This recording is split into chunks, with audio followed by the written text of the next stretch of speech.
Hello, big dog. So, if I can be honest with you, I don't feel like reading. I don't feel like reading the testosterone chapter. So, I'm not going to. Instead, shit, I didn't get this ready. I thought I was gonna be able to just jump right in. But I did not get an image of Gary Klein. Boom, easy. Boom. Great. Save image to downloads. Boom. Boom.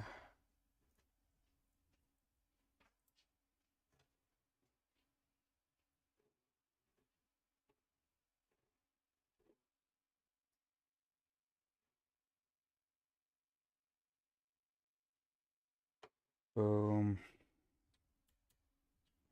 Fantastic, bro. Alright, I think we are ready now. Make that itty bitty.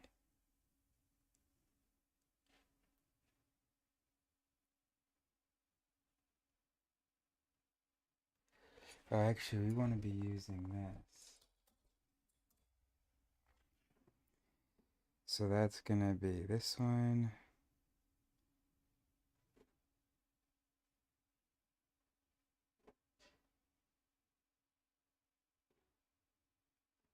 That's good.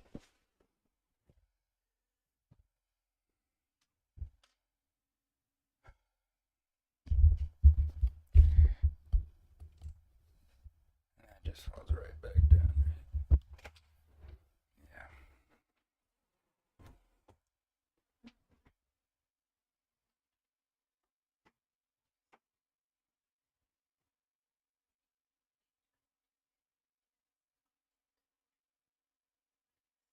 Hold on.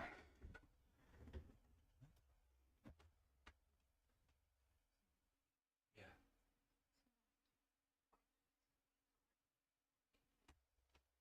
No, Monday.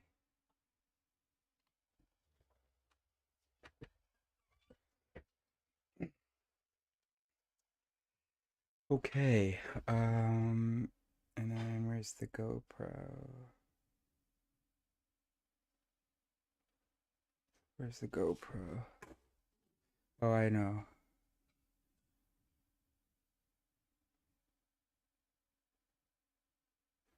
Huh.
All right, great.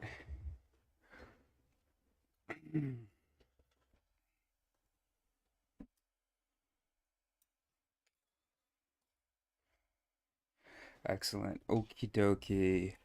So we're reading from Thinking. Okay, chapter 10, Insight by Gary Klein. So he is the senior scientist he is a senior scientist at Macrocognition LLC. What is that?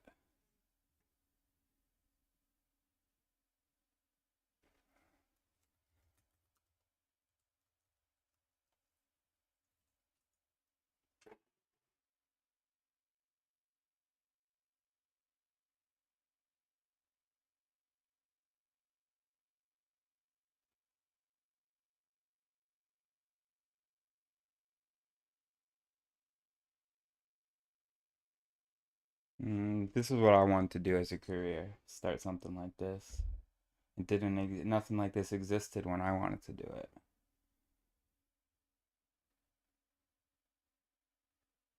Oh, it was founded in 2006. So false. 'Cause 2006 was right around the time I probably got the idea to do it.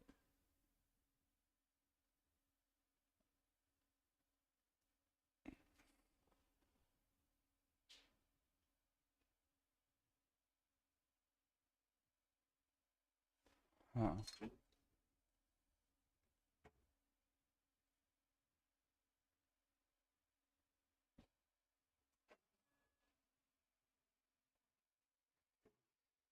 Oh, you can't. Can you see what I'm looking at? Oh, let me zoom in.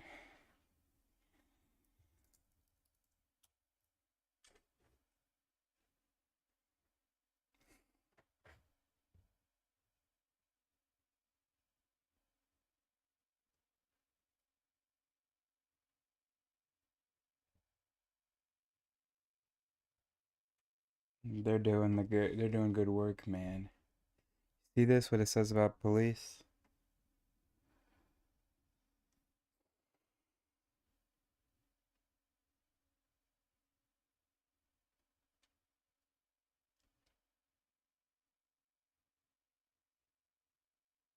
I'm really frustrated, bro. I don't know what to do.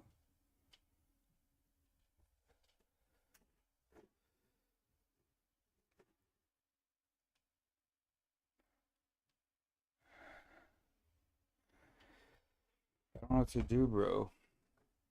Because are people just gonna do it all without me, aren't they? No, we just gotta be patient. We're gonna meet people, and we're gonna find someone. We just want to find one person who has the time and interest to develop stuff with me.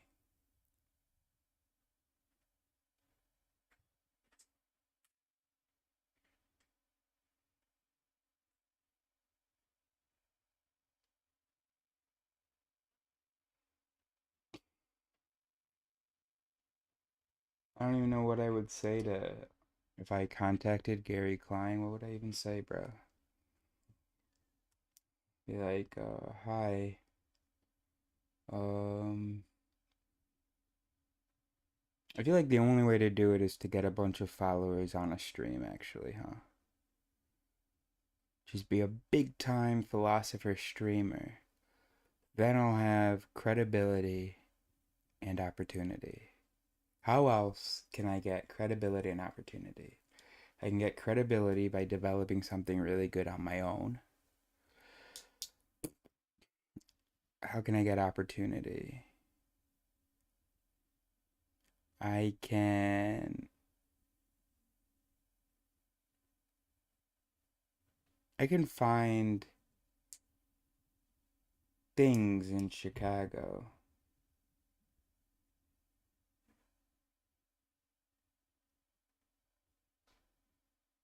All right, we're just gonna keep streaming, keep thinking. We don't need to figure it out right now. We've got a lot of reading to do. We've got videos we can be working on. And let's just see what happens with Sean and Sarah. You know, I'm so impatient. I'm in such a rush. Everybody slow down, bro. Everybody slow down. And you know what? If they do the stuff that you wanted to do without you, that's okay. Um, and then you can just, you know, get in on it once you have credibility and opportunity. Okay, great. So, Gary Klein is the senior scientist at Macrocognition LLC. He was instrumental in founding the field of naturalistic decision making. He's a fellow at the American Psychological Association and the Human Factors in Ergonomics Society. He is the author of The Power of Intuition and Seeing What Others Don't. There's an introduction now by Daniel Kahneman, who is the recipient of the 2002 Nobel Prize in Economics. He is the Eugene Higgins Professor of Psychology Emeritus at Princeton University and the author of Thinking Fast and Slow. Very good. We are prone to think of the British as snobbish, a label that is rarely used to describe Americans. When it comes to the adjective applied, however, the tables are turned. The word applied does not have any pejorative or diminishing connotation in Britain. Indeed, the applied psychology unit on 15 Chaucer Road in Cambridge was for decades the leading source of new knowledge and new ideas in cognitive psychology. The members of that unit did not see their applied work as a tax they had to pay to fund their true research. Their interest in the real world and in theory merged seamlessly, and the approach was enormously productive of contributions to both theory and practical applications. In the United States, the word applied tends to diminish anything academic it touches, and add the word to the name of any academic discipline, from mathematics and statistics to psychology, and you find lower status. The attitude changed briefly during World War II, when the best academic psychologists rolled up their sleeves to contribute to the war effort.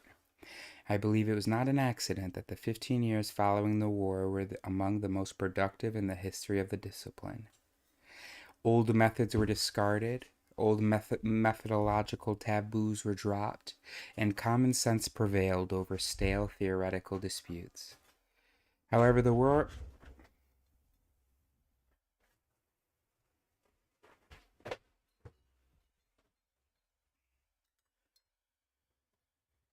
However, the word applied did not retain its positive aura for very long. It is a pity. Gary Klein is a living example of how useful applied psychology can be when it is done well. Klein is first and mainly a keen observer. He looks at people who are good at their jobs as they exercise their skills, sometimes in life and death situations, and he reports when he sees what he sees in clear and eloquent prose.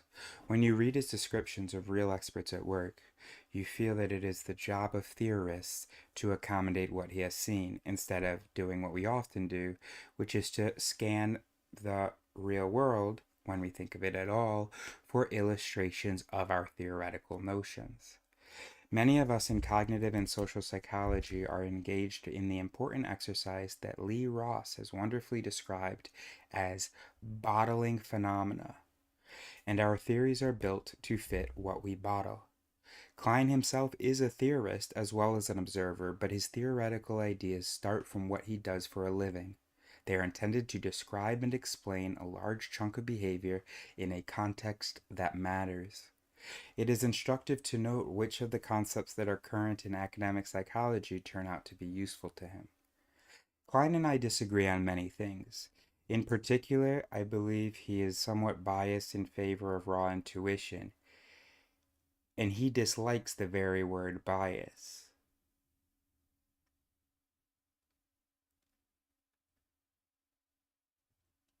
Uh-huh. I don't even think Kahneman's hardcore enough about biases, bro. I don't think Kahneman talks enough shit about intuition, bro.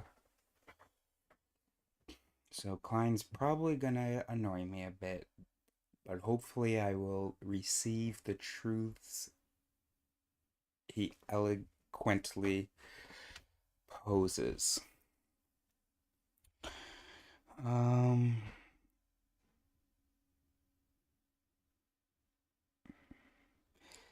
but I am convinced that there should be more psychologists like him, and that the art and science of observing behavior should have a larger place in our thinking and in our curricula than it does at present. Great. So now Gary Klein speaking. What's the trade off between people using their experience, people using the knowledge they've gained and the expertise that they've developed, versus being able to just follow steps and procedures? We know from the literature that people sometimes make mistakes. A lot of organizations are worried about mistakes and try to cut down on errors by introducing checklists, introducing procedures, and those are extremely valuable. I don't want to fly in an airplane with pilots who have forgotten their checklists and don't have any ways of going through formal procedures for getting the plane started and who have forgotten their checklist and don't have any ways of going through formal procedures for getting the plane started and handling malfunctions, standard malfunctions. Those procedures are extremely valuable, and I don't doubt any of that. And that is what ALRIS is, isn't it? A procedure for getting a conversation started and handling standard malfunctions. So those procedures are extremely valuable, and I don't doubt any of that. The issue is, how does that blend in with expertise? How do people make the trade-offs when they start to become experts? And does it have to be one or the other? Do people either have to just follow procedures, or do they have to abandon all procedures and use their knowledge and intuition? I'm asking whether it has to be a duality. I'm hoping that it doesn't, and this gets us into this work on System 1 and System 2 thinking. System 1 is really about intuition, people using the expertise and the experience they've gained. System 2 is a way of monitoring things, and we need both. Ooh, ooh, ooh, ooh, ooh, ooh.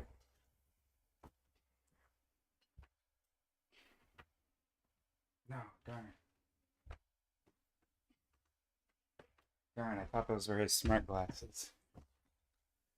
System 2 is a way of monitoring things, and we need both of these, and we need to blend them. So it bothers me to see controversies about which is the right one.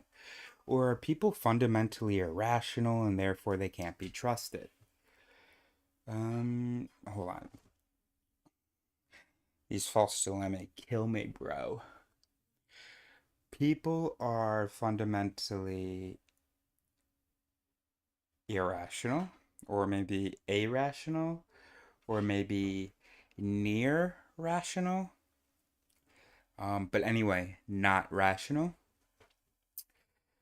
Um, but and so no, they can't be trusted 100%, but they have to be trusted because we don't have any other option.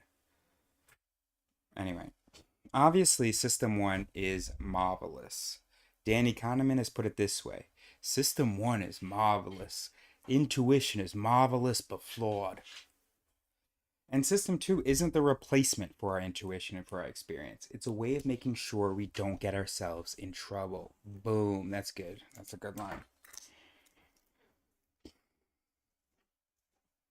If we eliminate System 1, System 2 isn't going to get the job done because you can't live by System 2. This is really important because when I complain about bias and stuff, people are like, oh, so we just got to run System 2 all the time. Um, no, that's not possible. No. What you have to do is, yeah, System 2 has to be informed enough to be able to know when it needs to get engaged, to be able to monitor some of the outputs of System 1. Yeah, that's great. If we eliminate System 1, System 2 isn't going to get the job done because you can't live by System 2. There are people who try. There are people who have had various kinds of brain lesions. They create disconnects between their emotions and their decision-making process. Antonio Damasio has written about them. It can take them 30 minutes to figure out what restaurant they want to go to. By the way, I talked about threshing, which is basically the same thing as satisficing, but my own term. And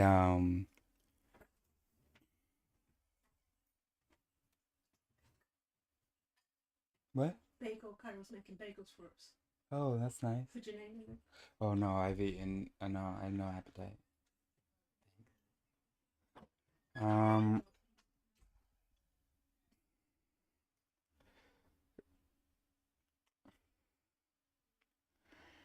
shit. I mean, later. Anyway. Um, and threshing requires emotions to have a threshold that's then met. So to have a feeling of satisfaction, as in satisfying, as satisficing. Anyway, it can take them 30 minutes to figure out what restaurant they want to go to. Their performance on intelligence test isn't impaired, but their performance in living their lives is greatly impaired. They can't function well and their lives go downhill. So we know that trying to do everything purely rationally, just following Bayesian statistics or anything like that, isn't going to work. Oh, trying to do. Okay. Yeah. We need trying to do. Because I felt like he said, so doing everything. Yeah, okay. I mean, it's just not even possible to actually really try to be rational. You're still using heuristics. Anyway, we need both System 1 and System 2. And so my question is, what are the effective ways of blending the two? What are the effective ways that allow people to develop expertise and to use expertise while still being able to monitor their ideas and monitor their actions?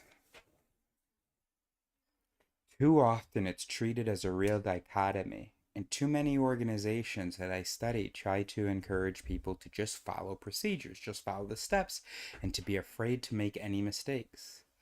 The result is that they stamp out insights in their organization. They stamp out development of expertise in their organization. And they actually reduce the effect.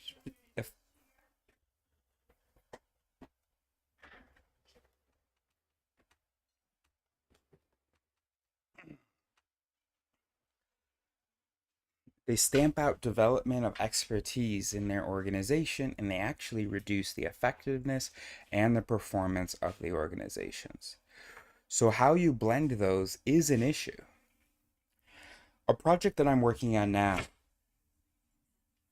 A project that I'm working on now is about what to do with children who are in dangerous situations in home environments where a child protective service worker has to judge the potential for abuse. Do you leave the child with the parents who do damage to the child, or do you remove the child for its own protection, which creates its own set of problems? A complicating factor here is that a lot of the child protective service workers are not all that well paid. There's a lot of turnover. They don't develop expertise. So there's a temptation to turn it all over to checklists and say, here are the factors, these are the things to go through, these are the objective criteria. Some of the criteria are useful and need to be taken into account, but there must also be an aspect of empathy, of a caseworker looking at the situation and saying, this doesn't feel right to me. There's an edge to the way the parents are interacting with the child. There's a feeling of hostility I'm picking up. There's a feeling of menace in the way that parents are acting and the way the child is acting. And I don't think we want to lose that. I'm afraid that the temptation to try to procedurize and checklist everything can get in the way of those kinds of insights and those kinds of social concerns that seem so important. Yeah. But then, of course, you don't know what if the parent is autistic or black or poor or, whatever. It's just having a bad day. And then you think, oh, this is a terrible person or whatever. Um, but they are not. So, yeah, the question is how do you let these insights happen without the person going, okay, I see the truth. I'm taking these kids out of this house. How does the person monitor their expertise? Well, one thing is going to have to be Craig, no? That's what I could email him. I could ask him after we read this if he hasn't answered in here.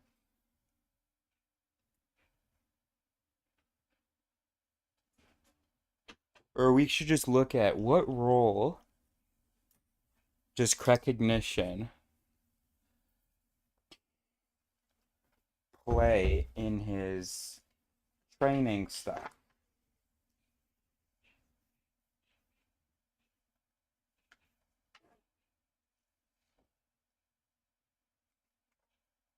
Gary Klein. What role might recognition, aka a person being taught how their mind functions and what to look out for, informing that system too.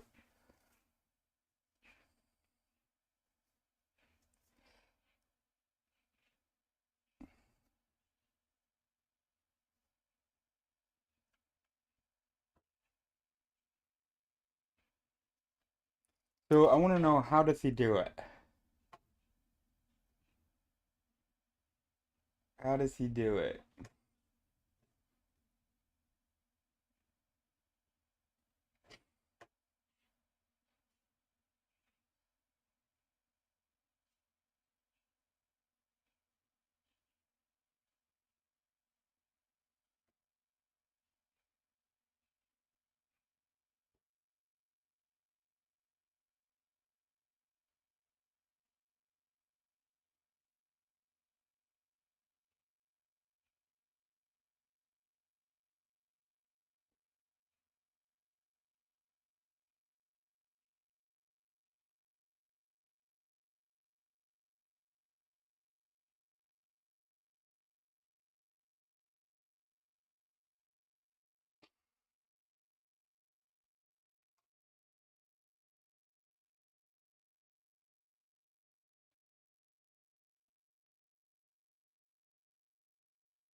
So much. I'm sorry.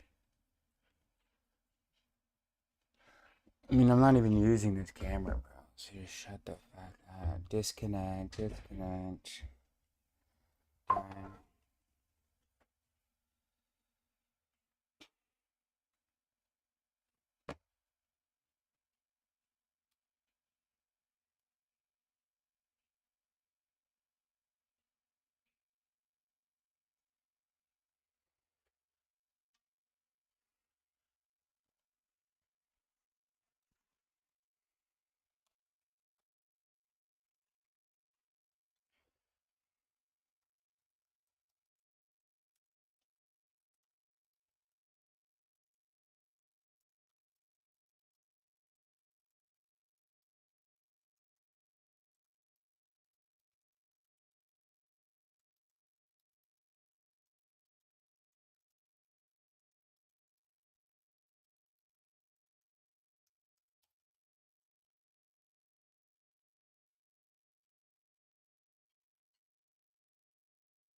Hey Siri, remind me in 1 month to email Gary Klein.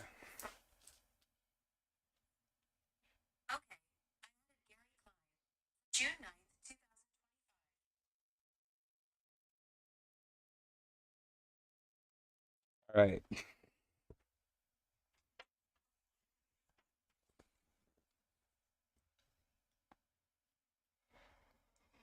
All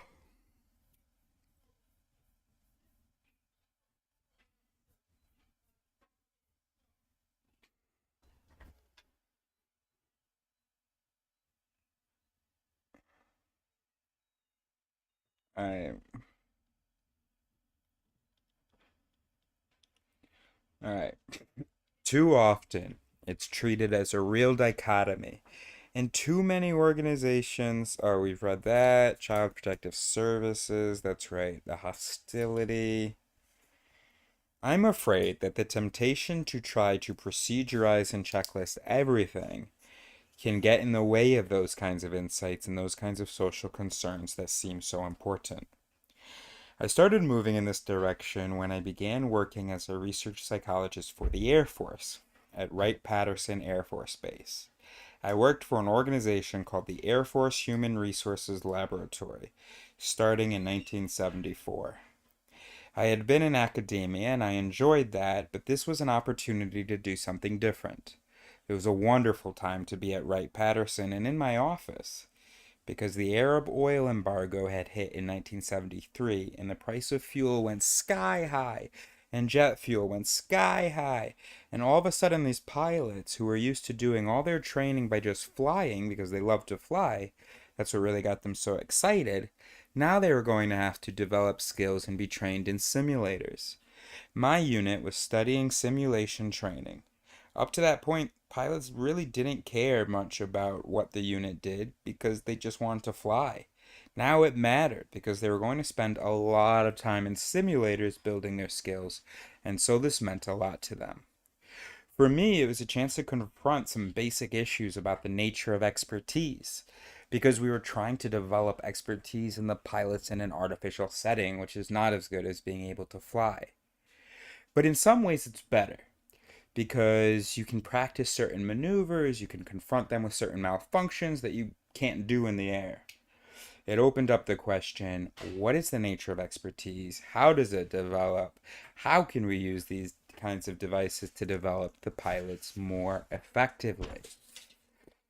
We did that for a couple of years, and as I was doing that, a part of the expertise that intrigued me was how people make tough judgments and how they make decisions.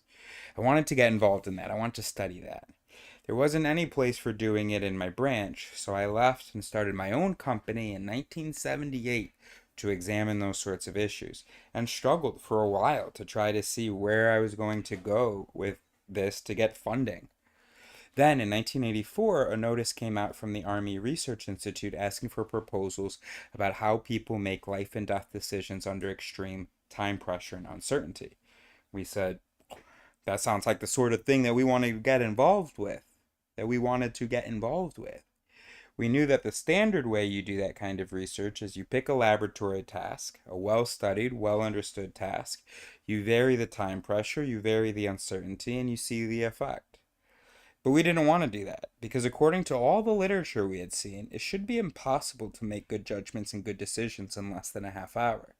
Yet we know people can do it, and we didn't know how. Rather than perform standard research and manipulate variables, we said, let's talk to the experts. We found some experts. We found firefighters. We decided we would study firefighters because that's what they do for a living. That's how they've trained themselves. That's how they develop themselves.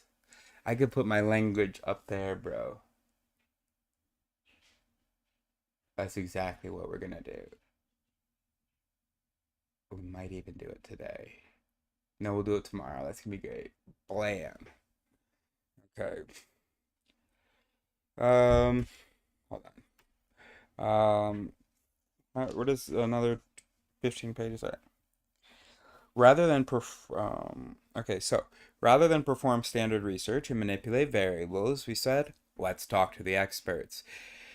We found some experts. We found firefighters. We decided we would study firefighters because that's what they do for a living.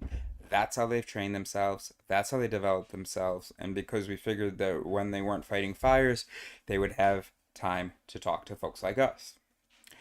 There was another advantage that we didn't know at the time, which is that firefighters are a wonderful community to work with. They're very friendly, they're very open to being helpful. We went in and said, the Army wants to do a better job of preparing people to make tough decisions. You guys are the experts. Are you willing to share what you've learned? And they said, we'd love to help. They were marvelously cooperative. That's the way we began the research. We got funded, and then we had to go out and see what the firefighters were doing. We started out in the wrong direction. At first, we thought we would just ride along with them, but they don't have enough interesting 2 alarm, 3 alarm fires, and we were going to waste all of our energy and all of our fun sitting around in fire stations. So we said, all right, let's not do that. Let's interview them about the tough cases that they've had. I remember the first firefighter I interviewed. This was just a practice interview, and I said, so we're here to study how you make decisions, tough decisions. He looked at me, and there was a certain look of not exactly contempt, but sort of condescension, I would say at least. And he said, I've been a firefighter for 16 years now. I've been a captain, commander for 12 years, and all that time I can't think of a single decision I ever made. What? I don't remember ever making a decision. How can that be? How do you know what to do? It's just procedures. You just follow the procedures. My heart sank because we had just gotten the funding to do this study, and this guy is telling me they never make decisions. So, right off the bat, we were in big trouble. Before I finished with him, before I walked out, I asked him, can I see the procedure manuals? And they were blank. I'm just joking. I asked him, can I see the procedure manuals?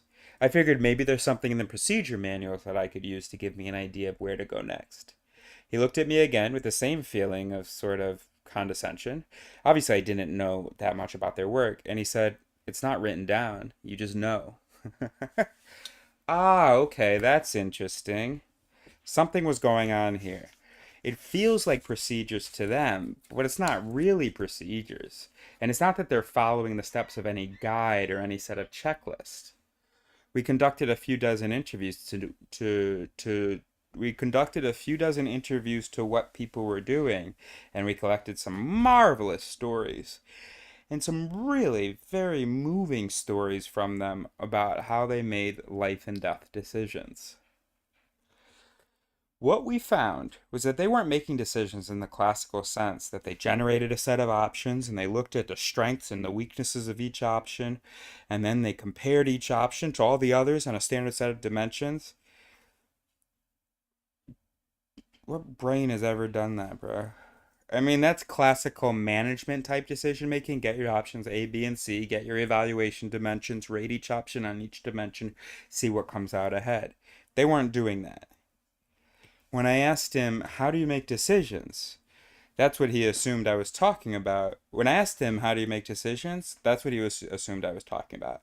And they never did it, and that's why he gave me that response. Others gave me that response, and pretty quickly we stopped even asking them about how they made decisions. Instead, we would ask them about tough cases, cases where they had struggled, cases where they maybe would have done things differently, cases where they might have made mistakes earlier in their careers.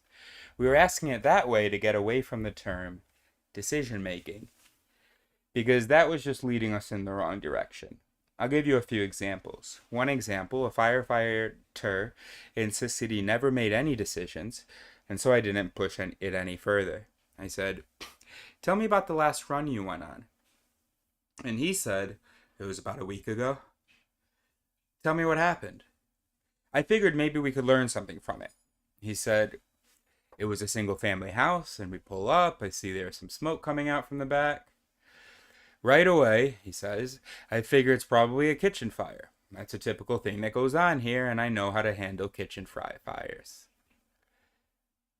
He starts to walk around the house, but he's pretty sure he knows what's going on, so he sends one of his crew in with an 1.75 inch line.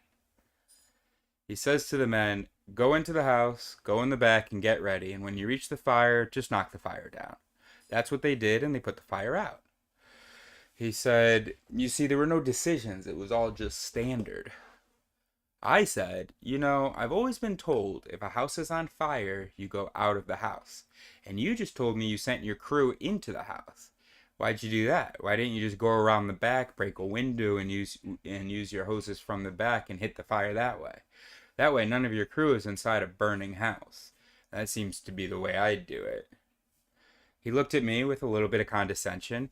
I get a lot of condescension in this line of work. And he said, yeah, maybe some volunteer fire companies might do it that way, but it's a bad idea. Let me tell you why. If you do it that way, what are you doing?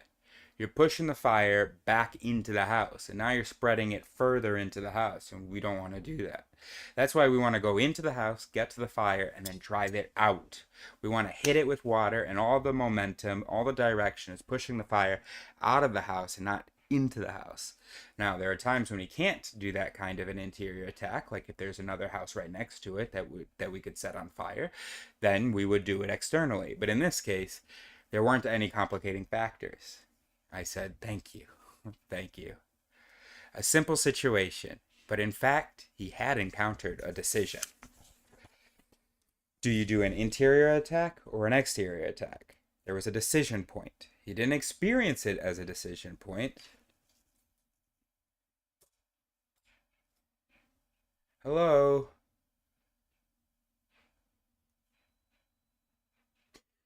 He didn't experience it as a decision point because for him it was obvious what to do.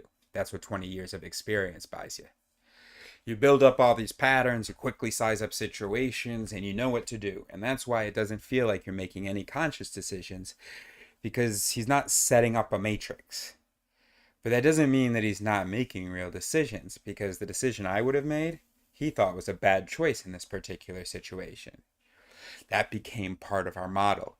The question of how people with experience build up a repertoire of patterns so that they can immediately identify, classify, and categorize situations and have a rapid impulse about what to do. Not just what to do, but they're framing the situation and their frame is telling them what the important cues are.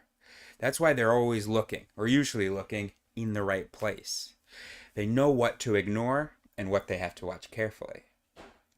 It's telling them what to expect, and so that's why performance of experts is smoother than the performance of novices, because they're not just doing the current job, they know what to expect next, so they're getting ready for that. It's telling them that the relevant goals it's telling them what the relevant goals are so that they can choose accordingly. Sometimes you want to put a fire out, and sometimes the fire is spread too much, and you want to make sure it doesn't advance to other buildings nearby, or sometimes you need to do search and rescue. They've got to pick an appropriate goal. It's not just put the fire out each time. It's also telling them what to expect, and by the way, when they think about what to expect, that gives them another advantage, because if their expectancy is violated, that's an indication. Maybe I sized it up wrong. Maybe my situation awareness is wrong. Maybe the way I've made sense of it is leading me in the wrong direction. I framed it in the wrong way and I've got to rethink it. We saw many examples where they would be surprised because their expectancy would be violated, and that would stop them in their tracks. That's the importance of a frame. It gives you expectancies so that you can be surprised. That's really important, okay? The frame is also telling them what's the reasonable course of action. But that's only part of the decision-making story, because that gives you your initial intuitive impulse about what to do. How do you evaluate that course of action? When I started the research, I always assumed that the way you evaluate a course of action is that you compare it to other courses of action, like in the standard model, to see which one is better. But these firefighters were making decisions in just a few seconds, not enough time to evaluate by comparing to other options. Besides, they were telling us that they didn't ever compare it to other options, so what was going on here? We looked at some of the cases and we got an indication of what was happening. I'll give you an example. A harness rescue example is one that I learned a lot from. A firefighter gets called out. There is an emergency. It seems that a woman has decided to kill herself. She went to an overpass over a highway, way high over the highway, and she jumped off to try to kill herself. But she missed. Instead of falling to her death, which was her plan, she just fell a little bit and she landed on the struts that were holding up one of the highway signs, and she reflexively grabbed onto the strut. The firefighters were called in and the emergency rescue squad was called in to try to save her. They pull up and they see her there, and now the fire commander has to figure out, how am I going to do this rescue? In the meantime, another piece of equipment, a hook and ladder truck, has been called in, and they radioed to him, and they radioed to him, and they radioed to him, how do you want us to help you? He didn't want to think about them. He just wanted to get them out of his hair, so he said, go drive down to the highway below, block the highway. In case the woman falls, we don't want her falling on top of a car, killing a motorist. You just block them. Now he's got to figure out how to make the rescue. The standard way firefighters make a rescue is a Kingsley harness. You snap it onto the... Oh, I'm sore. You snap it onto the shoulders, you snap it onto the thighs, and you lift the person up to safety. You've seen it on TV. This is how they make rescues and get people out of dangerous situations. They lower the Kingsley harness, the person snaps it on, and they lift them up to safety. It wasn't going to work here because this woman was also either on drugs or alcohol or both. She was semi-conscious. I forgot to tell you one other part of this story. As soon as he got there, the commander told his crew, nobody go out there because it's too risky, it's too dangerous. Two of his crew members immediately ignored him.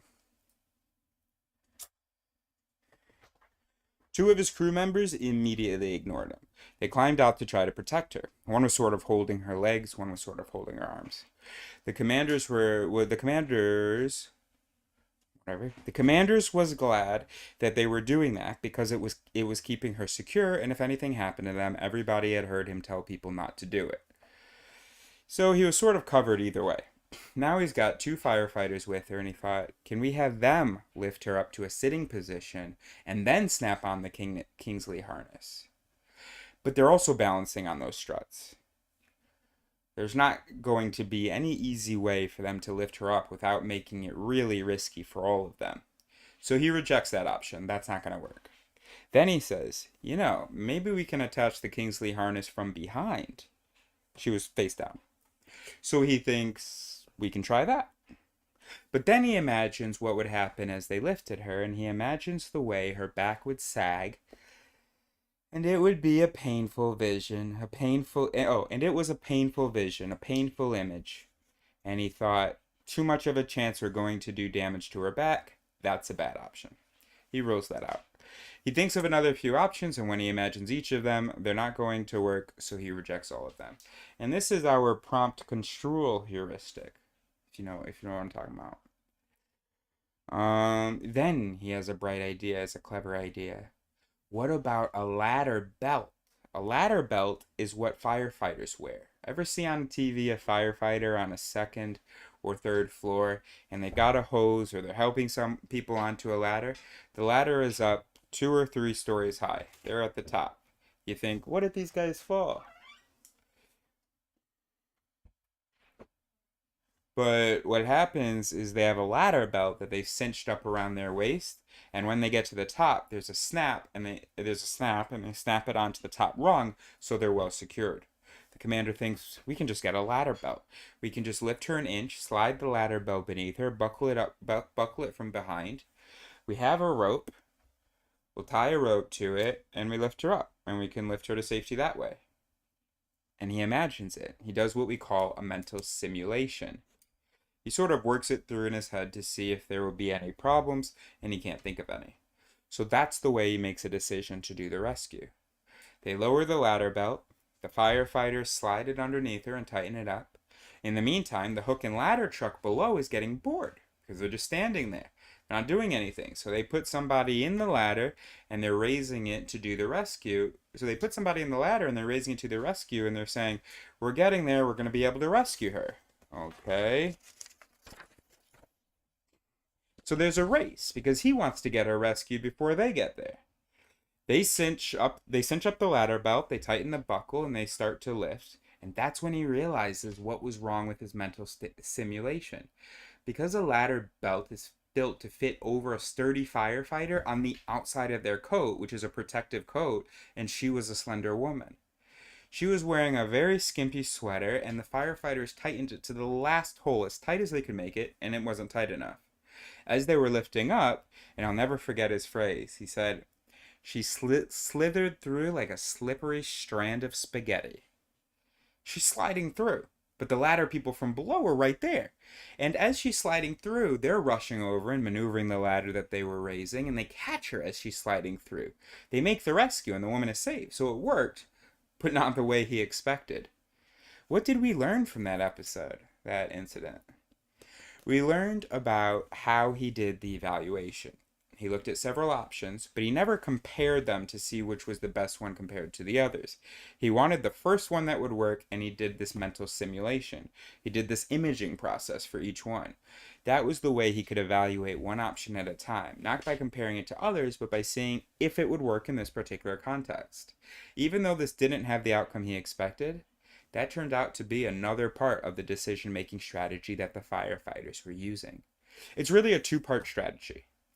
The first part is the pattern matching to get the situation framed about what to do. Then the second part is the mental simulation to be able to evaluate and monitor an option to make sure that it will do a good job and to use your experience. They would use their experience to do the mental simulation. In this case, the firefighter, his experience didn't go far enough, and so his mental simulation didn't work as well as he would have liked. Generally, though, it's a very powerful technique. What I've described about their strategy is about how they use their intuition, because they're not making formal decisions, they're not making analytical decisions by comparing options. These are intuitive decisions. And by intuition here, I'm talking about the way they are able to use their experience. This isn't just top of my head, this feels good type of decisions. These are intuitions that are based on 10, 15, 20 years or more of experience that has allowed them to build a repertoire of patterns that allows them to quickly frame situations, size situations up, and know what to do. But they're not just using intuition, they're balancing the intuition with the mental simulating part, which is how they're doing the analysis. So their decision making, we call it recognition primed decisions. So their decision making, we call it recognition primed decisions.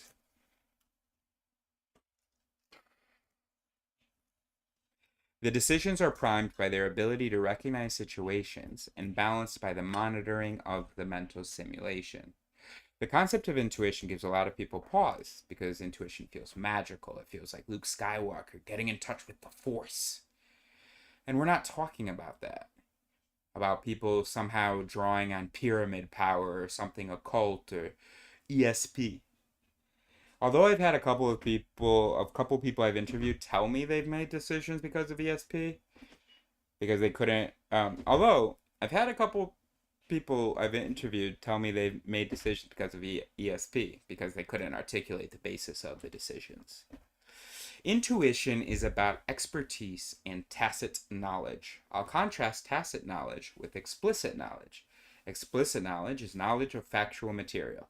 I can tell people facts. I can tell them over the phone and they'll know things. I can say, I was born in the Bronx, and now you know where I was born. That's an example of explicit knowledge. It's factual information. But there are other forms of knowledge. There's knowledge about routines. Routines you can think of as a set of steps. But there's also tacit knowledge and expertise about when to start each step and when it's finished, when you're done and ready to start the next one, and whether the steps are working or not. So even for routines, because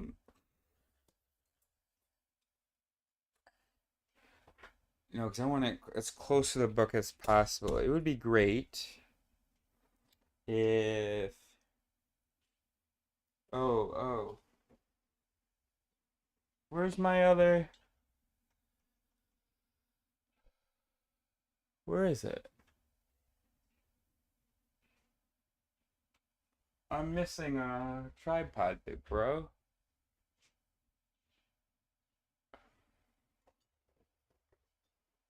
Oh, great.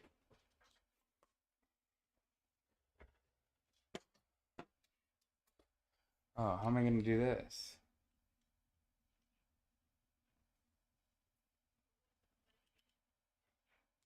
Yes, I am not. Right. Okay.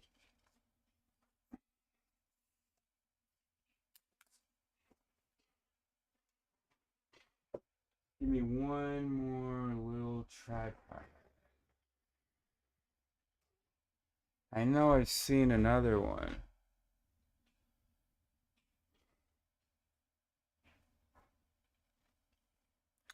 That's all right, big dog.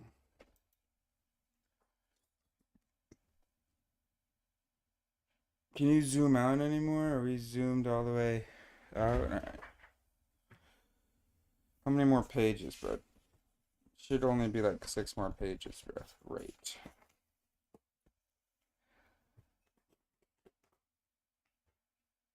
There's knowledge about routines. Routines you can think of as a set of steps. But there's also tacit knowledge and expertise about when to start each step and when it's finished, when you're done and ready to start the next one, and whether the steps are working or not. So, even for routines, some expertise is needed. There are other aspects of tacit knowledge that are about intuition, like our ability to make perceptual discriminations. So, as we get experience, we can see things that we couldn't see before. For example, if you ever watch the Olympics and you watch a diving competition, the diver goes off the high board and the TV commentators are there and the person didn't do a belly flop, dove in, looks clean, and they're saying, "Look at the splash. The splash was bigger than it should have been. The judges are sure to catch that." And what happened was the diver's ankles came apart just as she was entering the water. Then they show it an instant replay, and sure enough, that's what happened. But the commentator saw it as it happened. To a viewer like me, that's invisible. I just saw the dive, but they know where to look and they know the probable trouble spots or they know the difficult aspects. That's part of the patterns that they've built up to know how to direct their attention so they can see the anomalies. They see it as it's happening, not in replay. You can't tell somebody over the phone what to look for. You can say it after the fact, but they see it while it's going on. That ability to make fine discriminations is a part of tacit knowledge and a part of intuitive knowing. Another part is pattern recognition. If you go to a friend's house and the friend for some reason has an album out and there's a picture from when they were in the fourth grade, you can look at the picture and you look at all the faces and you say, "That's you, isn't it?" And most of the time you get it right. Now, the face doesn't look like the face of your friend right now, but we see the facial resemblance. We see the um, it's a photo album, I think. Like, he's making music or what? Now, the face doesn't look like the face of your friend right now, but we see the facial resemblance. We see the relationship of the eyes and the eyebrows and the nose and all of that. We just have a pattern recognition and we're able to apply. That's another aspect of tacit knowledge. A third aspect, if we have a lot of experience and we see things, we can sense typicality. That means we can see anomalies, and that means we have a sense something is not right here. Something don't feel right. And then we start to look for the specifics about what it is that's gone wrong. And that's another aspect of tacit knowledge that we depend on to alert us to possible danger. Another aspect of tacit knowledge is our mental models of how things work. Mental models are just the stories, the frames that we have to explain causal relationships. If this happens, then that will happen, and that will happen. And we build these kinds of internal representations, these mental models about how things work. A lot of people in New York have much more sophisticated mental models about the way the financial system works than they did back in 2006. After the meltdown in 2007 and 2008, there was a much better sense of where Wall Street comes in, how it helps, how it interferes, how perverse incentives come into play. People are much more sophisticated about the interplay of those kinds of forces. They've learned about the forces and how they connect to each other. They can't tell you, they can't draw an easy diagram, but there's a level of sophistication that many people have that they didn't have before, and that's another aspect of tacit knowledge. Judgments based on intuition seem mysterious because intuition doesn't involve explicit knowledge. It doesn't involve declarative knowledge about facts. Therefore, we can't explicitly trace the origins of our intuitive judgments. They come from other parts of our knowing. They come from our tacit knowledge, and so they feel magical. Intuition sometimes feels like we have ESP. But it isn't magical. It's really a consequence of the experience we've built up. Moving forward from the work on decision making, a lot of our decision depends on sense making, how we size situations up. As I've been studying sense making, I've become interested in how people realize that there is a new way to size things up, how they form insights, and where insights come from. I've been looking at incidents where people generated insights in an attempt to try to see what was going on. I realize that, again, this is certainly an aspect of tacit knowledge because an insight many times will spring forward with no warning. There's no expectation, and all of a sudden you say, now I know what to do. So where does that sense come from, and what can get in its way? Those are the sorts of things that I've been investigating. I've been looking at different forms of these insights to get a better idea of whether it's always the same sort of process or are there several related processes. I'm finding it's the latter. There are several different routes for people to develop insights.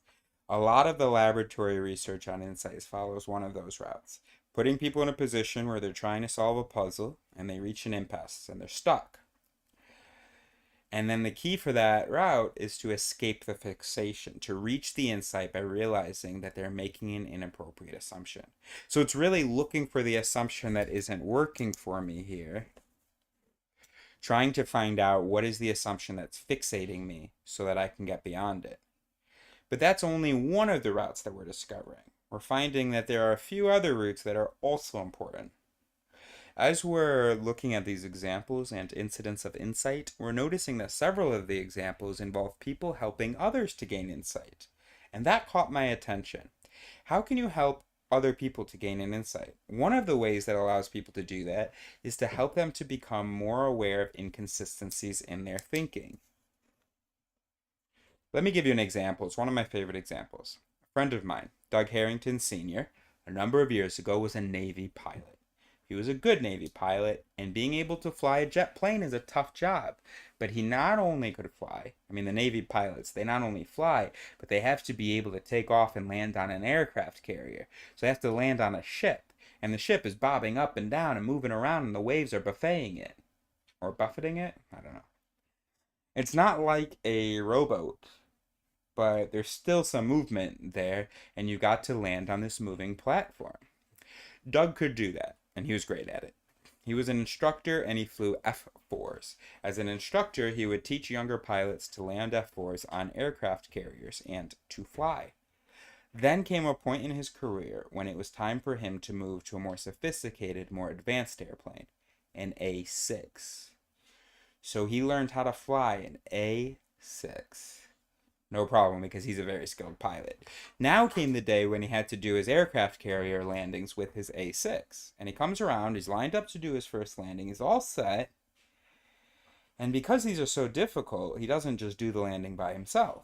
There's a landing signal officer on the aircraft carrier who is watching him, vectoring all the pilots, telling them what to do. And if the LSOs don't like what they see, they wave the pilot off. And so Doug is listening to the landing signal officer. He's coming in to make his landing, and the landing signal officer is telling him, come right, come right. But Doug is perfectly lined up.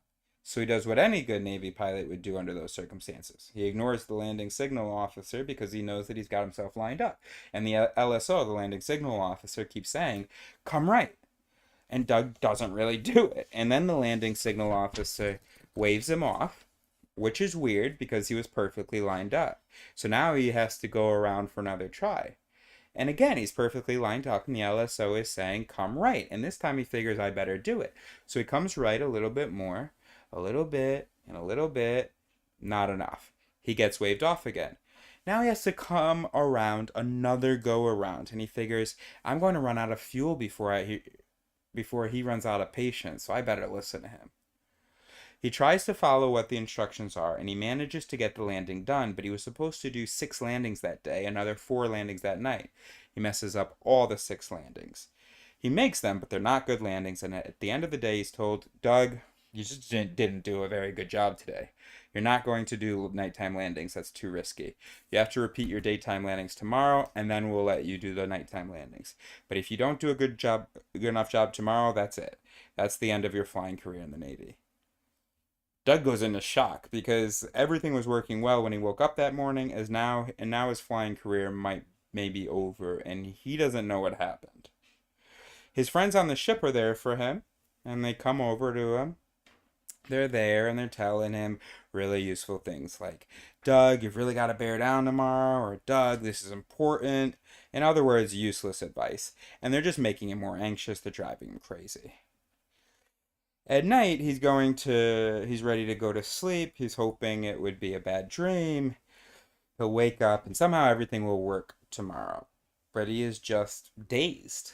There's a knock on the door of his cabin and he says, "Go away," because he doesn't want to talk to anybody. It's the landing signal officer who is atypically trying to help Doug. Not that they wouldn't be helpful, but it's not their job. Their job is just to help them land. He's not supposed to be a trainer. But he's also very troubled. So he knocks on the door and Doug finally lets him in and says, "I don't want you to tell me anything. People have been telling me things that's not useful." And the landing signal officer says, "I'm not here to tell you anything, Doug. Just want to talk to you. I just want to ask you something." "Okay, what do you want to know?" "I know you're a great pilot. Obviously you had trouble today. Tell me what you're trying to do." "I'm doing what I always do. I line up the nose of the plane on a center line of the landing strip there, and I've got it perfectly lined up, and you keep telling me come right, come right." "So you're flying an A6. What did you fly before that?" "An F4. That's what I've been flying for years." "In an F4, it was either you or you sitting behind a student. In an A6, you're side by side, so it's not exactly the same." "It's a foot and a half. It's not a big difference. It wouldn't make that much of a difference. Maybe 2 feet.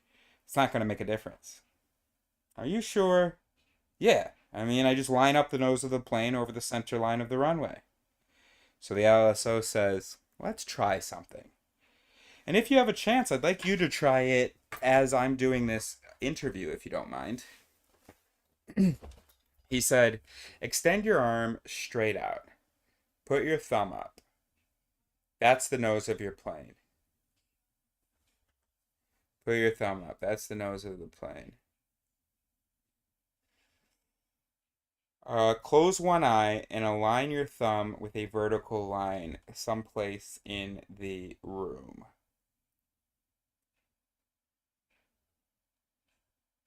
You've got your nose of the airplane lined up at the center line. Now,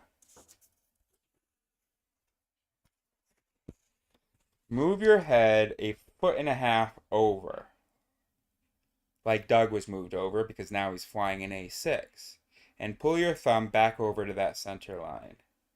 A foot and a half over without moving my thumb? How am I going to do that without moving my thumb, bro? Okay.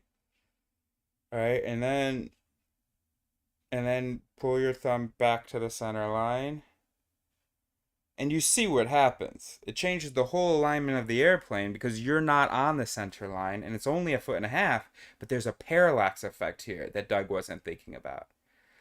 And Doug does this little demonstration. As soon as he does it, he says, "Ah, I'm an idiot. Obviously, that's the problem." The next day, he did his 6 landings during the day, and he had no trouble with them, and the 4 landings at night, and he went on with his career. I love that story because the LSO helped Doug achieve an insight. He tried to explain things to Doug, but that wasn't getting Doug anywhere. So he created an environment, he created an experience that allowed Doug to see the inconsistency in his beliefs.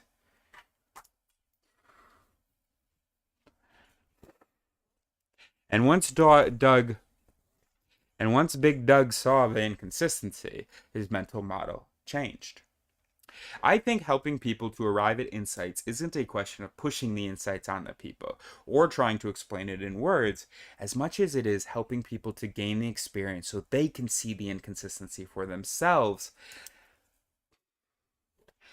And then all of a sudden, the mental model will shift naturally and easily.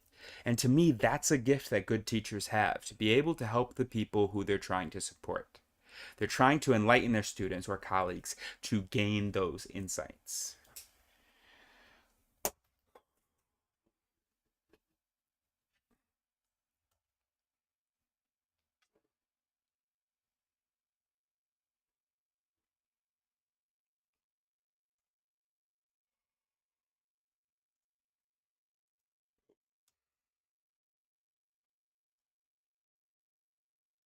Wow, we've made it past the halfway point. How awesome.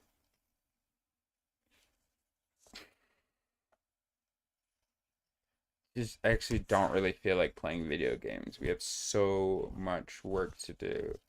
But I also feel like I have to if I because I feel like people have a lot of fun laughing at me and that could give me an audience, which can give me opportunities to find people to work with. Hey, this next one's really short. Really short. Let's do one more. Okay. Let me go pee real quick. 2:30. Sister's gonna be done with work at 3. Um, or 5. I don't know whether it's 3 local time or where her job actually is. Alright, let's hurry up and do this. Let me go pee real quick. And let's get a picture of Simone Shaw. Oh, Simone Schnall. There we go.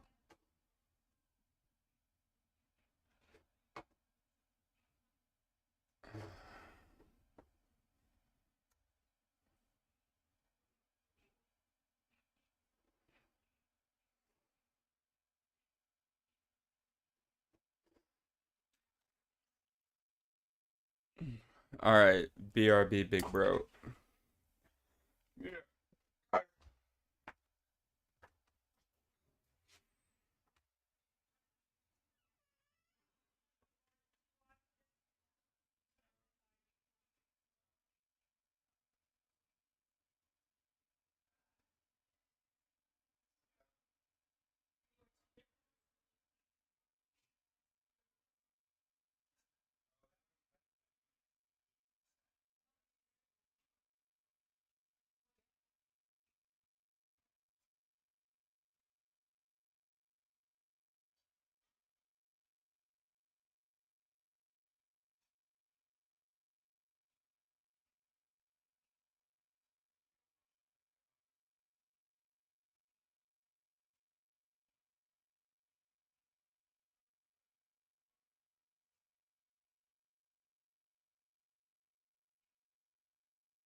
Can't tell, but trust.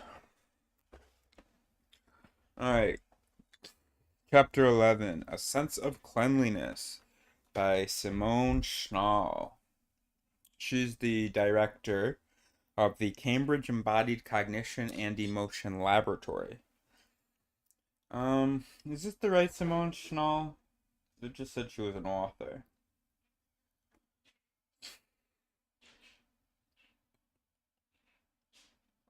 Yeah, that's her. Great.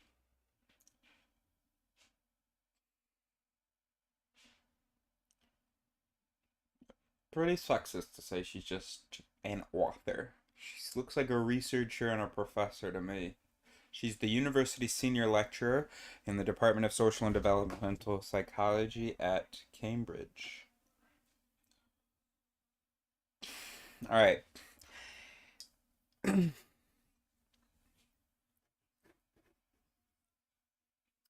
I am a social psychologist. Google will tell you I'm an author, but that's bullshit. I study judgments and decisions from the perspective that emotions and all kinds of feelings, including physical sensations, play a really important role. For example, such simple things as a sense of cleanliness can make a difference to how people decide whether something is right or wrong.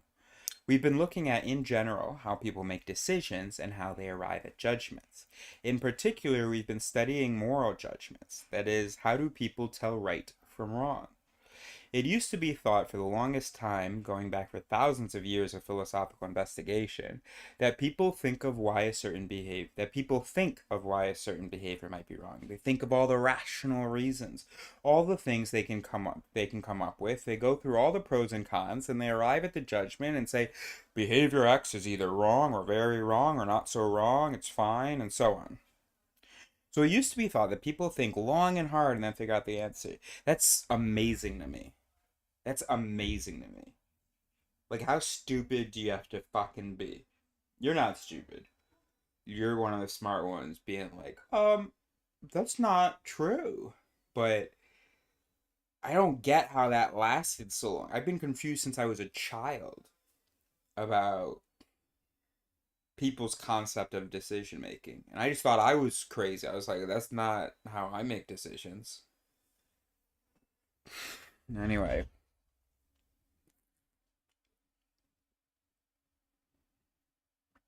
now it turns out that actually this does not seem to be the case because, first of all, people don't always think that much, and many thought processes are not really conscious, but rather they happen outside of consciousness. Many thoughts just happen incidentally, and people aren't even aware of them. Therefore, instead of all these sophisticated thoughts and reasons, accidental factors enter the picture, such as feelings and intuitions. For example, a sense of, well, I just have an intuition that this is the case. And such factors can be much more powerful than rational thought. Um, Great job, Sherlock. For morality, this idea first became popular in 2001 when Jonathan Haidt published his paper on the social intuitionist model, which has been a really influential idea. To give an example, if I ask you, how wrong is it to falsify information on your CV in order to get a better job? You might think that you just go through a rational process and think of the reasons why this is wrong or perhaps why it's not so bad. But we found out that when you put people in certain emotional states, for example, if you have them sit at a table that happens to be very sticky, dirty, and disgusting, then people make different decisions. If you sit at a disgusting table, or let's say you're smelling a disgusting smell in their room, then you're more likely to say that falsifying your CV in order to get a better job is really wrong compared to somebody who sits at a clean table or somebody who doesn't have a nasty smell around them. Yeah, no shit, bro. You got the insula that does both disgust about health threats and disgust about bad morality, which is a group membership threat, or also health threat. Um, um, so yeah, so if you already have your insula going, oh, bad smell, and you're asked to think about a moral situation, well, when the insula gets consulted, hey, where do we go? The insula, oh, bad. Come on, bro. Easy. Um, Similarly, we find that when you give people a chance to feel very clean and pure, they decide that something like falsifying their CV is not so bad. It's proper behavior. Or it's okay, it's clean. It seems like however people happen to be feeling at the moment colors their judgments about some even very fundamental decisions of whether it is right or wrong to do something. It's quite surprising. Oh, yeah, if you know nothing about the brain, it's got to be a shocker. It's quite surprising that even though we like to think there are good reasons for our decisions, oftentimes there are all these random things that just happen in our lives, and that's how we decide. For example, what is moral and what is immoral?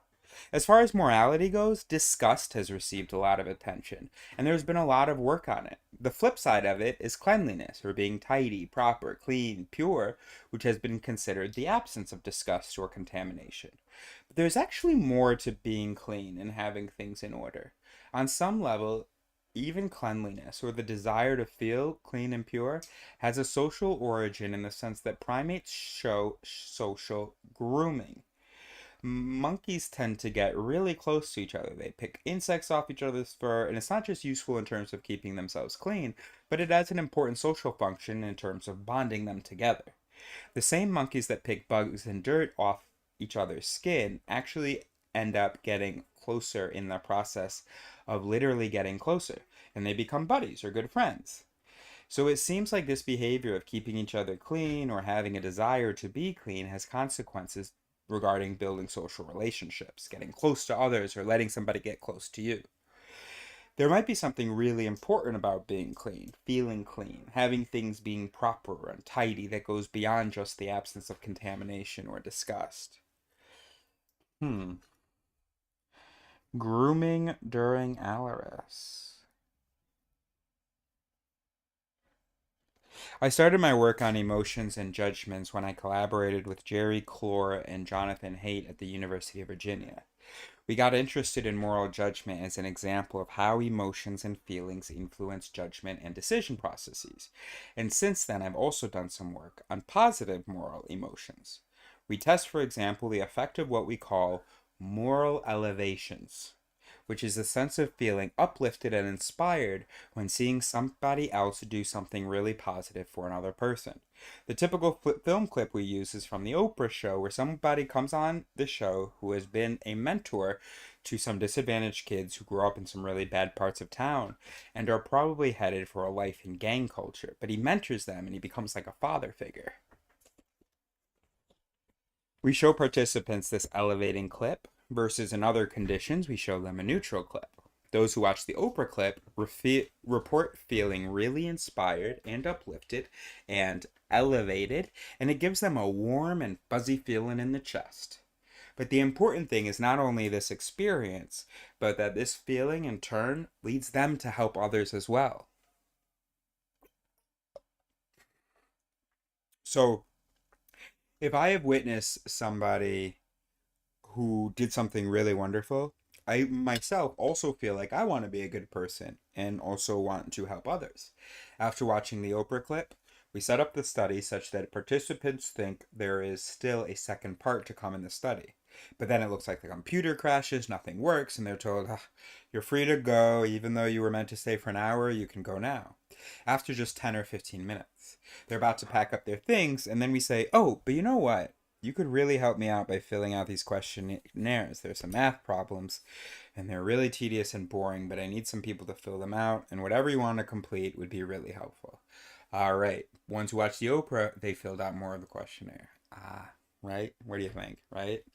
It turns out that people sit down again and they start filling out these questionnaires. And what is really amazing is that in the moral elevation condition, people would sit down and, on average for about 40 minutes and just sit and complete these boring questionnaires because they feel really motivated to help another person.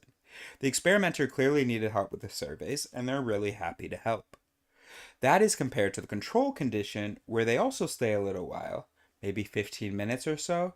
But in the elevation condition, people really went out of their way to help.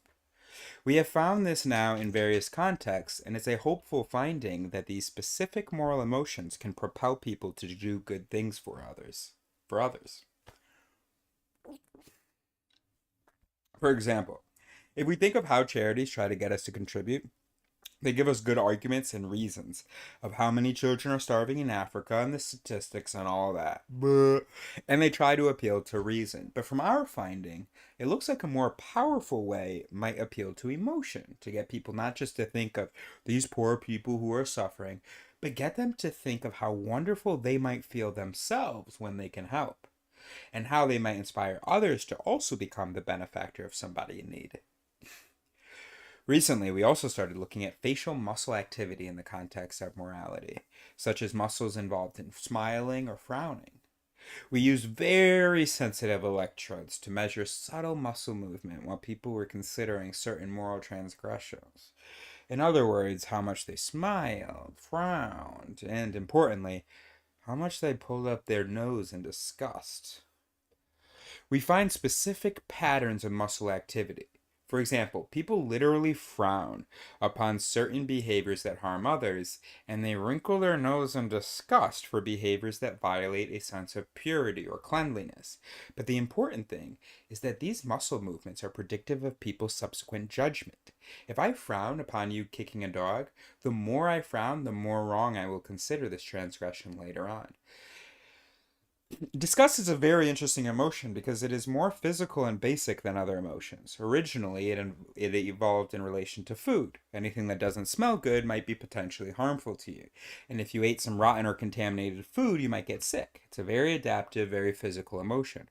But then, as time went on, so the theory goes, this very basic food related emotion became more abstract in the sense that people also linked moral to physical disgust. Some immoral behavior might be considered disgusting, so there is a conflation of physical and spiritual or moral disgust.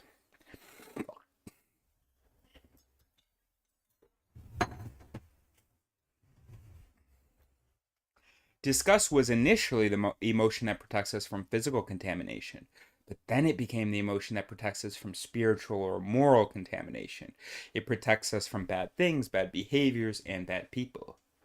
For morality, the immediate applied domain is the law, and Bobby Spellman and I have speculated about possible implications. If you bring jurors into a courtroom and you make them wash their hands before they go in, and then they get all the information about the court case, does that play a role? There are other studies in which physical manipulations change all sorts of judgments. For example, Lawrence Williams and John Bargh showed that if you hold a cup of coffee that's hot and subsequently judge a person, you may find that person to be more warm and friendly than if you are holding a cold drink.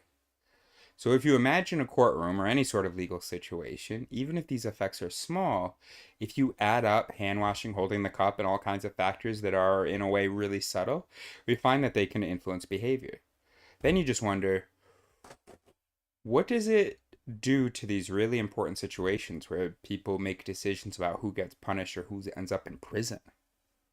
The question it all boils down to is whether feeling clean or dirty or warm or cold at the moment, do these influences play an appropriate role, or is it an influence that should be ruled out? Is it something that we should ignore, or is it something that we actually should pay attention to?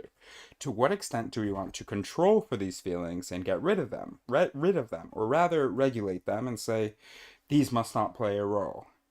To be honest, the whole idea that feelings play such a powerful role in morality is still quite new. And we are really doing the basic studies. We are doing the basic science of just looking at the really specific effects in the laboratory, and we then have to take these effects out of the laboratory and apply them. At the end of the day, I suppose one goal could be to let people know that these are the effects that exist. Recognition, baby.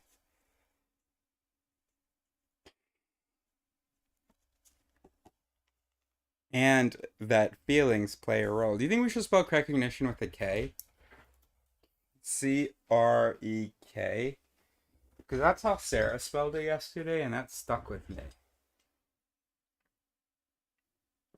I don't think it did stick with me. I mean, it did stick with me. I haven't been thinking about it much, but it just occurred to me now. I think that could be kind of cool. But does it also look stupid?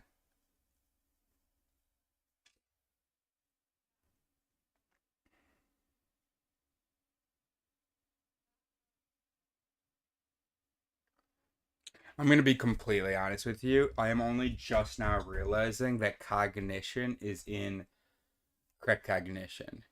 That's so funny. It's the perfect word, bro. And we're just going to spell it with a C. Okay. So if you pay attention to where your decisions are coming from or what might be influencing them, you might be able to control some of these effects. Quite a bit is known about how feelings influence thoughts and how to counteract this influence. One really influential approach by Jerry Clore and Norbert Schwartz is called the affect as information. The affect as information approach, which is the idea that whenever we have a feeling, whenever we sense a mood or an emotion, we interpret it and give it some meaning in terms of what it is relevant for. The classic study, for example, looked at how people decide whether they're satisfied with their lives. And it makes quite a bit of difference whether you ask somebody who happens to be feeling relatively happy at the moment versus somebody who is not feeling so happy. And that is actually reliably influenced by the weather. On sunny days, people feel relatively happy and they say life is great. On rainy days, they say, well, life's kind of miserable. But if you actually remind a person of the weather and say, oh, isn't it a lovely day? Or, oh, isn't it a lousy rainy day? Then people correct for that. And on a rainy day, for example, say that, well, life is not so bad because they realize that their feelings play a role as far as their judgments are concerned. So oftentimes in life, we feel something and we interpret it as being meaningful. If I feel happy and good, I take that to mean that my life is good, even though, of course, how I feel at the moment is not really that relevant for life as a whole. This idea has been taken and found to be relevant in lots of domains. And most recently, the domain we've looked at is the moral domain, as I mentioned earlier. Oftentimes, we cannot help it. So even if we know that, well, it's sunny, and that doesn't really mean that everything is good, or on the contrary, if it's a cloudy day, it doesn't mean that everything is awful, but it still feels like that. Oftentimes we cannot help it. So even if we know that, well, it's sunny and that doesn't really mean that everything is good, or on the contrary, if it's a cloudy day, it doesn't mean that everything is awful, but it still feels like that. Feeling can be very hard to override, and that probably has to do with the fact that certain physiological processes in the body are very fundamental.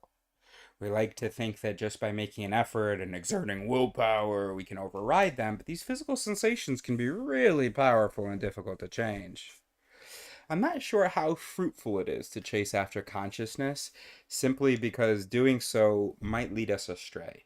If a lot of what we do happens outside of consciousness or for reasons that we're not aware of, then if we try to figure out consciousness, it may not explain that much. More productive ways forward might involve investigating the mind from the perspective of embodied cognition. It is the idea that a lot of thoughts or cognitive processes are not just to do with what happens in the brain, but they take into account physical sensations and information from the body, and the body in relation to performing specific actions on the environment. It's all about the very basic cognitive processes that are in place because we are very similar to other non-human animals. It's as simple as that. We like to think of ourselves as special because we're so intelligent, but we're still very similar to other creatures in terms of how we process the world around us. Larry Barsalou has done a lot of work to show that the language of the mind is very similar to how the body takes in information. The idea is that when we process something, when we have a sensory experience of some kind, that same type of language or that same modality of information is taken and used in abstract thought processes. So this is where metaphors come in. Embodied metaphors are when, in a way, we take physical concepts from the world that we experience with the body and use them when we talk about abstract things. For example, there's a recent empirical work that shows that metaphors have an embodied spatial basis.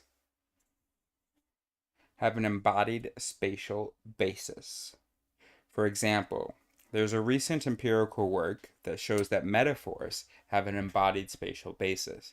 We like to think of good things as up and bad things as down.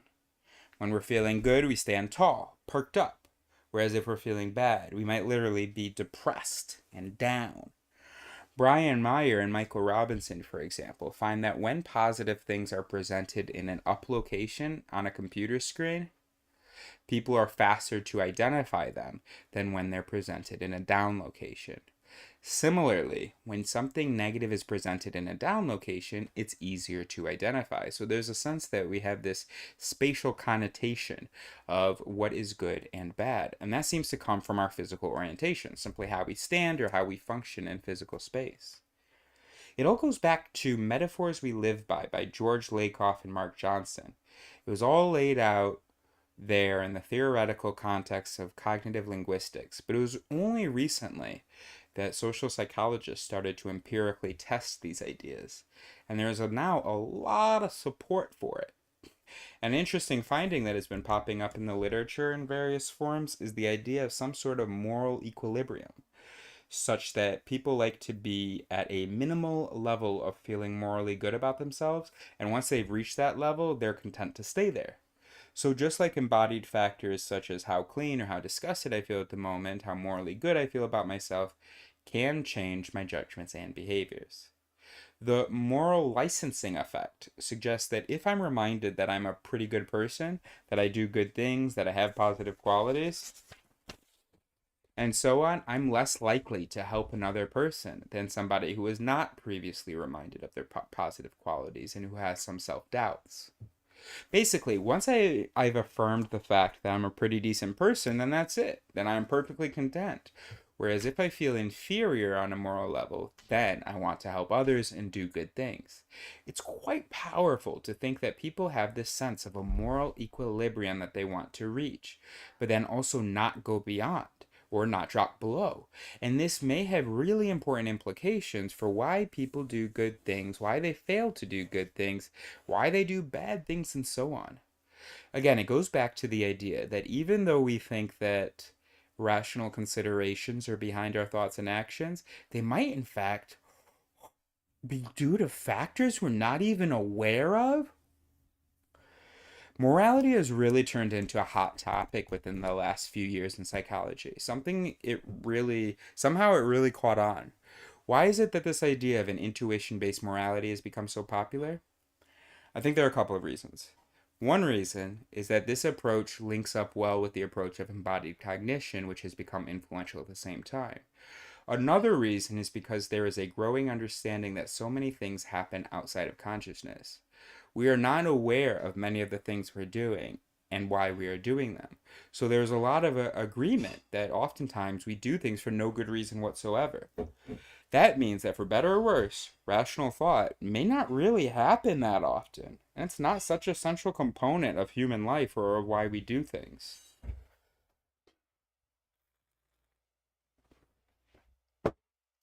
You know what? I got good news for you, big bro. It's good news for me, really. We are also not going to read Nassim Tayeb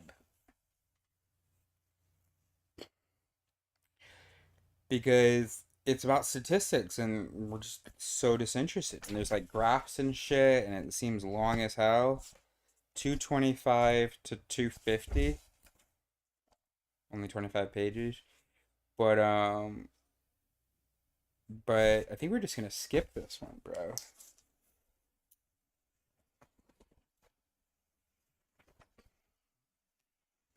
And that's gonna help us. I mean, there's so many graphs. Is I don't even think I'd understand it if I did read it, bro.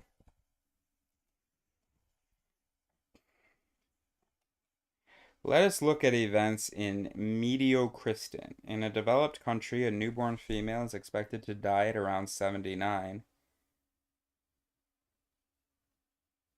According to insurance tables, when she reaches her 79th birthday, her life expectancy, assuming that she is in typical health, is another 10 years. At the age of 90, she should have another 4.7 years to go. So if you are told that a person is older than 100, you can estimate that he is 102.5. And conditional on the person being older than 140, you can estimate that he is 140 plus a few minutes. The conditional expectation of additional life drops as a person gets older. In extremistan, there's mediocristan, then there's extremistan. Okay, so fake countries. Bop, bop, whatever. Anyway, skip, skip, skip, skip, skip, skip, skip, skip, skip, skip, skip, skip, skip, skip,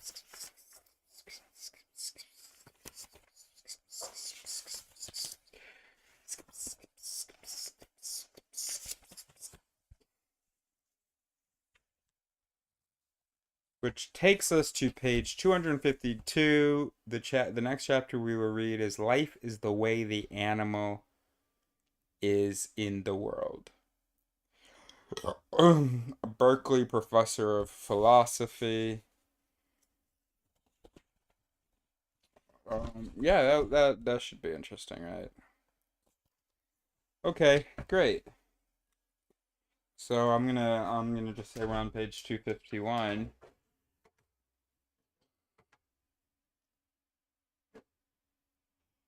Oh, okay, I think we did a good job today. Really good job. Just blew through that. I mean, we skipped some stuff, but sometimes you got to do that, right? You got to be like, what information do I need? So that's awesome. Only 11 more hours of reading, according to my formula, where I'm taking 4 minutes per page. So I left myself plenty of time. It's great. It's awesome. That's awesome. Great job, everybody. What time is it? 14:56. Think my sister might finish at 3. So let's roll, bro.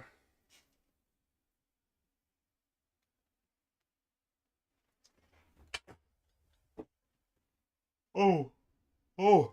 And one more thing I want to do. You know what I just realized? I am back in a country that speaks my native language, my native tongue, and I'm near a major city. Um, let's see. Let's look at UIC, UIC neuroscience, UIC psychology, U of C psychology, and U of C psychology. Nope, neuroscience. And let's just try to identify a few bros that are doing some good work. Because if we could just identify a few, that'd be pretty, pretty, pretty cool. Um, U Calgary. Oh, oh, I see.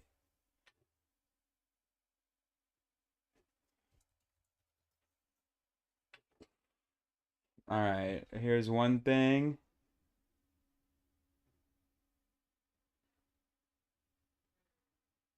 That's good.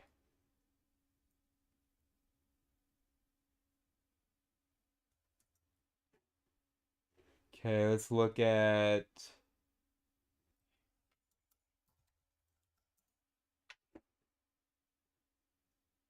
great,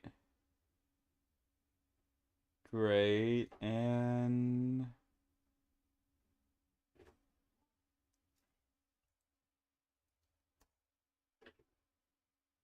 integrative neuroscience,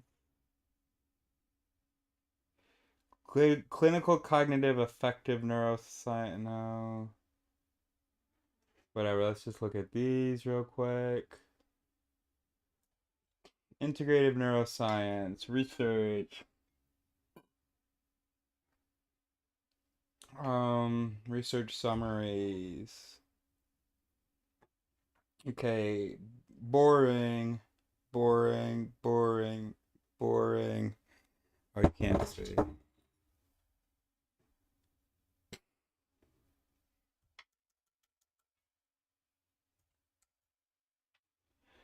Okay, boring, boring. We're looking for cognitive stuff, bro. Boring, boring, boring. Not boring, but not what we're looking for. Good, good.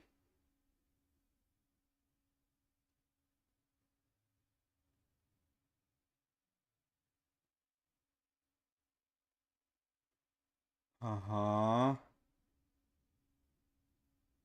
Not quite. No.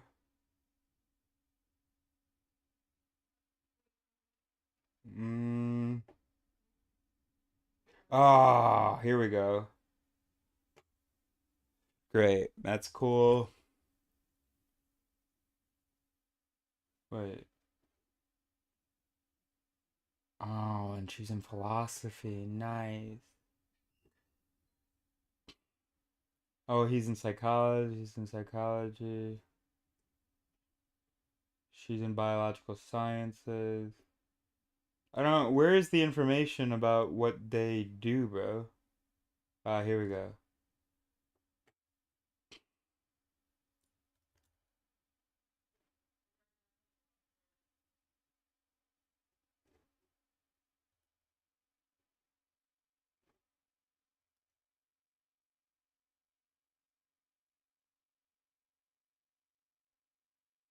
Why are you standing next to a microscope if I clicked on you? Why and why? What do you do, bro? That's all right. I'm sorry. I'm just trying to look cool by getting annoyed. Great.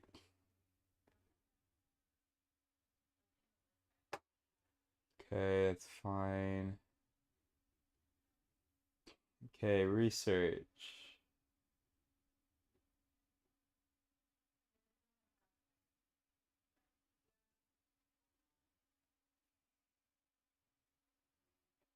Huh?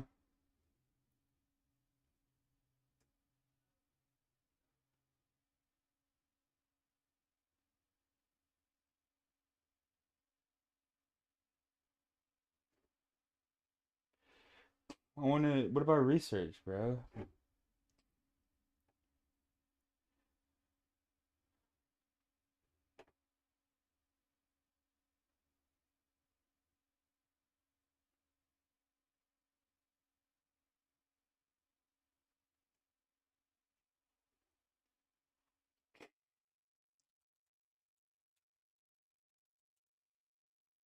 Oh, why don't we ask ChatGPT, bro?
Ooh,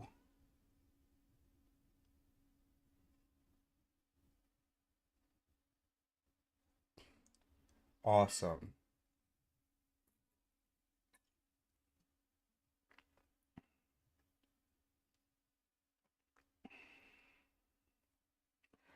All right, cool.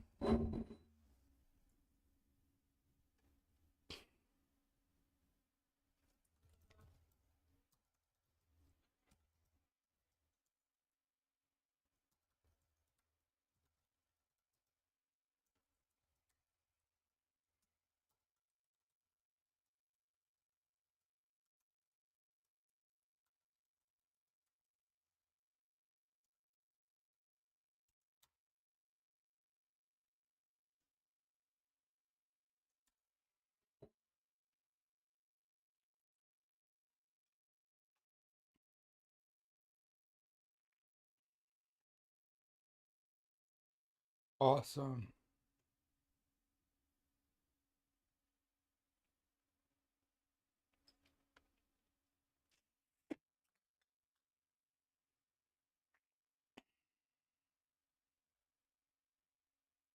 Is he French? Oh, please let him be French, bro. Jean Desetti. Oh, I'm not in the internet.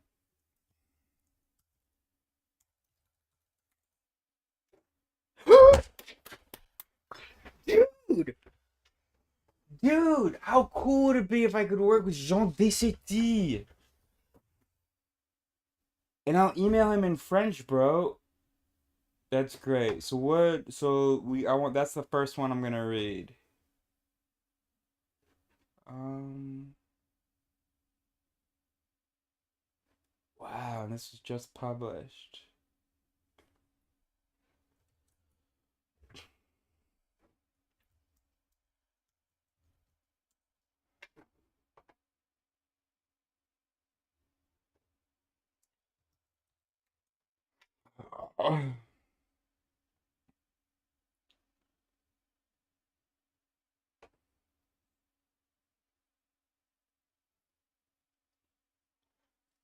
Right, it's gonna be tough. Okay, no worries. We're gonna figure it out. We're not gonna just get easily discouraged right now. I think I'm most interested in this dude.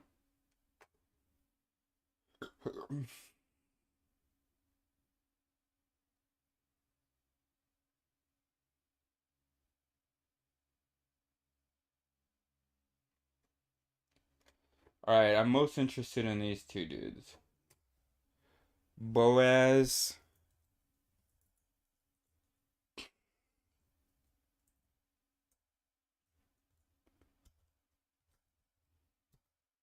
I don't remember. Oh, there he is. He looks cool.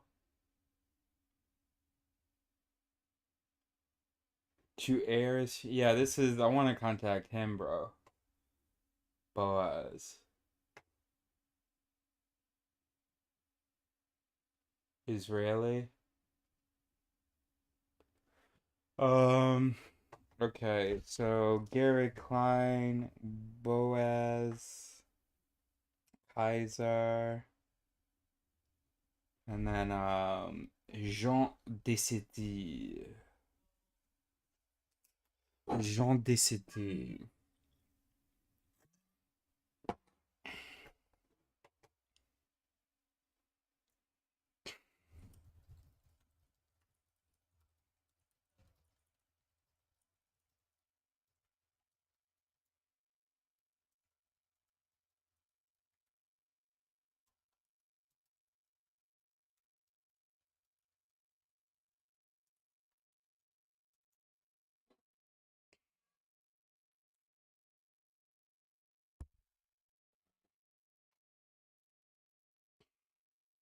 Neuroscience, psychology, and philosophy. Come on!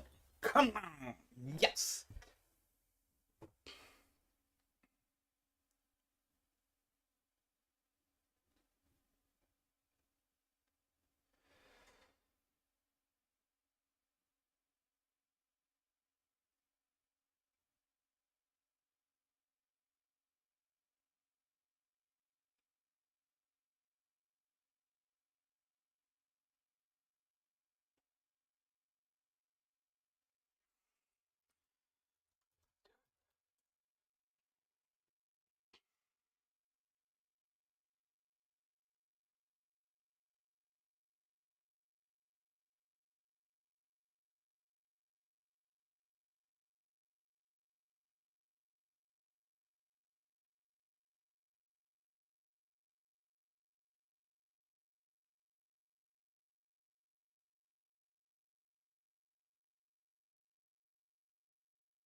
I admit, I might just send that, bro.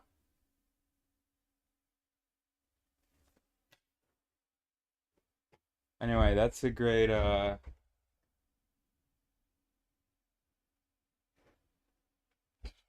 right, cool. But I have to first become an admirer of his work on empathy. So let's find something that we can read. We're just gonna print it out, and that's the next thing that we're gonna read with you guys.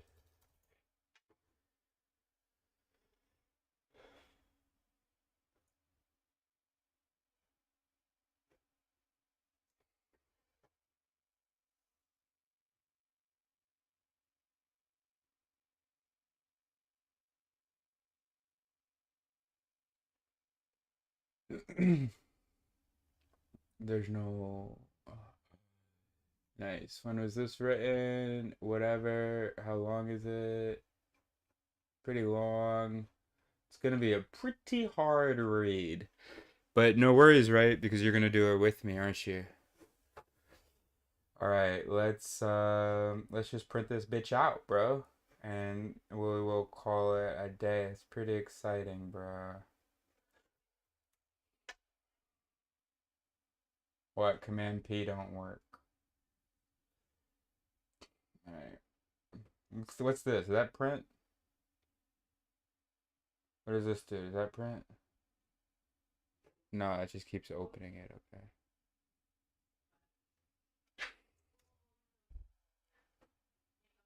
Oh, 30 pages. We don't need the references, bro. Oh, it's gonna be a hard read, bro. Um, so references, we only need up to page 24 and print. Awesome. Awesome. Awesome. Awesome. Awesome. Great job, everybody. Really great job. And I can hear it printing, so I'm gonna peace out, bro. This is great. Love this. Love this for us.